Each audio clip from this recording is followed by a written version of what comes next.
Congressman Thaddeus McCotter is with us. He may be the only one left standing. Chairman of the cannibalizing each other. The Republican House Policy Committee. Good morning, Congressman. Oh, thanks for having me on. So let's see. I assume you watched the debate. No, I hate to tell you this, but I watched the Tigers beat the White Sox. Okay, good for you. Okay. Have you watched any of these debates in which you have not participated? Well, I've watched some of them, but like I told somebody on Twitter, I've already read the bumper stickers. Okay. Now, Thaddeus McCotter is interesting in this respect for those who are not familiar with him. That'd be many people. Last night there was a big debate about Social Security and whose plan was right and whether Rick Perry had denigrated the whole idea and all of that. But you have a new plan. You have a Thaddeus McCotter, I'm going to save Social Security plan, which you've released. How does this work as opposed to the current plan? Well, I think that one of the things that you rightly point out is people are talking about what to call a system that everybody agrees is not sustainable over time. So rather than do that, what I did was I've been working for months with a man named Peter Ferrara, who's an expert in Social Security. And we started from the premise that no one wanted privatization in the public at large. No one wants benefit cuts, payroll tax hikes, or raise the retirement age. So we looked at it, and we've come up with our personalized individual accounts within Social Security where younger people can receive part of their benefits every month up front so they can accumulate over time, and chose in a range of investments, should they so choose, that are similar to the TSP that people in Washington get. Now, but wait a minute, how is that different from the plan that President Bush tried and it got beaten down? Because we rely on reductions in government spending to fund the upfront costs. We do not divert the payroll tax, which means that it doesn't affect the disability payments and it doesn't affect the payouts that go every month to seniors. That was the critical aspect of it. See, the diversion of the payroll tax for the private accounts outside the system or even within it was the crux of the privatization problem, and it's ironically part of the payroll tax holiday that the president's proposing that constitutes a problem, because the diversion of the payroll tax wouldn't even be used for savings at this point. It'd be used for consumption.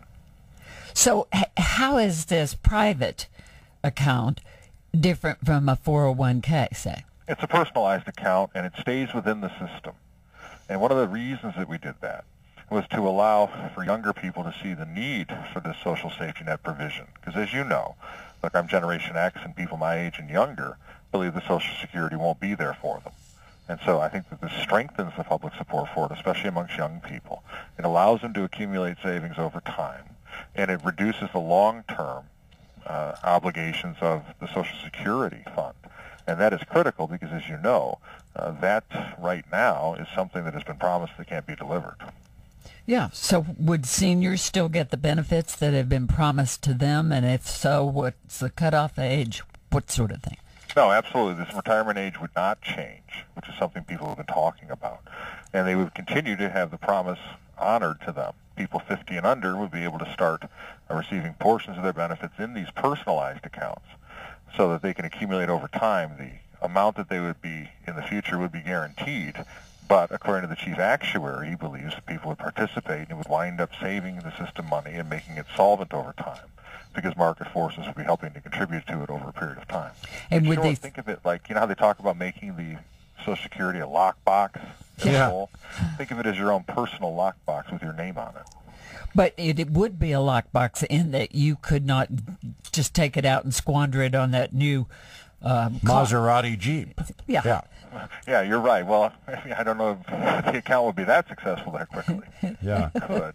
But that is exactly what we want to avoid. And again, it's unfortunately one of the problems with the payroll tax holiday is that when you divert the payroll tax, you not only allow consumption with the money, but you also put the burden on the government to borrow the money to keep seniors whole. Yeah. And how many people have said, Thaddeus McCotter, that is a brilliant idea, and I'm signing on to that, and how many others are with you? Well, I just dropped it yesterday, and as you know, they call it the third rail of politics for a reason, so I'm going to have to talk to people, try to sell it, and I would hope to get bipartisan support, because if not this, then you're back to the reductions in benefits, hikes in taxes, or privatization.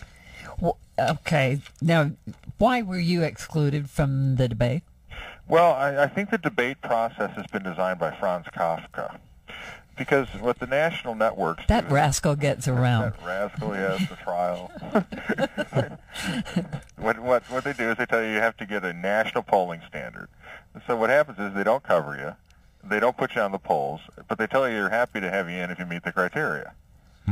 So I mean, I just focus on the fact that New Hampshire, Iowa, these are the individuals who make the early determinations, the real voters. You just have to go there and continue. I mean, look, when the Des Moines Register and when the Manchester Union Leader tell people that they think my ideas are worth being in the debate, and even they are ignored, well, there's something wrong with that type of process. Yeah. I agree with that. Yeah. Okay. So we have been in Afghanistan for over a decade now, and we are looking at things really blowing up over there this morning. Should we still be there? We have to be there to give them a reasonable chance to succeed and seize their own liberty, or we'll go back to a state that harbors terrorists, or even a failed state that allows terrorist elements to operate and continue, would also destabilize. A place like Pakistan, which is enduring attacks from the terrorists.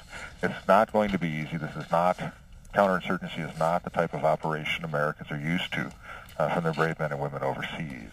But the downside to leaving precipitously and the uptick in the violence is the more we talk about leaving, the more emboldened the enemy gets, and the more difficult it becomes to help secure not only a national Afghan army, but more importantly, the local democratic and free market institutions that the individuals that live there can defend. All right, I'm wondering whether you believe that the president's jobs plan, which he presented in a speech last Thursday, is really more of a campaign plan than a jobs plan, in that he hopes that Republicans will block the whole thing and that he'll just have a great issue on which to run. Well, I think that's clearly, from what we've seen so far, the intent. A president that wants assistance from Congress works with the Congress. Look, it's not a Republican Congress. It's a Republican and a Democratic Congress. Senate is in Democratic hands, House is in Republican hands. So the president, I think, what many in my own party seem to overlook, is a skilled politician. He comes out of the Chicago machine. And what he's doing is framing the debate, and where he's going to say that he wants to create jobs with his double-dip stimulus, and he's going to argue that Republicans just want to protect rich people. But in the end, I point back to the fact that his plan won't work any more than the last one did. Right. So, they changed the rhetoric. They're not calling it a stimulus no anymore, S words. but it's pretty much, it is. It is. It is what it is. And one of the things that you're seeing, again, if you talk about whether they're serious about passing it or not, is there was no pre-engagement with both Senate Dems, Senate Republicans, House Dems, and then to pretend that it's not what it is.